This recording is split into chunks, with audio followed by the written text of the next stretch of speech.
మనుస్మృతి అంబేద్కర్ నాయకత్వంలో రచించిన భారత రాజ్యాంగానికి ముందు మన దేశపు న్యాయ విధి ఈ మనుస్మృతి. మను ద్వారా భృగు మహర్షి చెప్పిన ధర్మశాస్త్రం. దీనిలో అనేక రకాల విధులు, న్యాయ సంబంధమైన పద్ధతులు, శిక్షలు ఉన్నవి.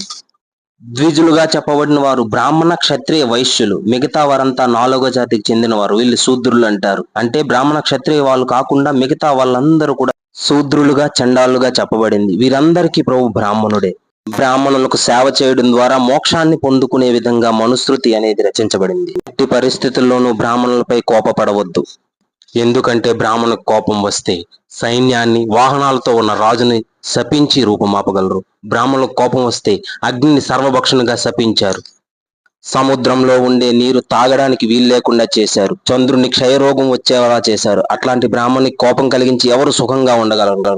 ఇంకా వారికి కోపం వస్తే స్వర్గాది లోకాల్ని, ఇంద్ర దిక్పాలకు సైతం సృష్టించగలరు.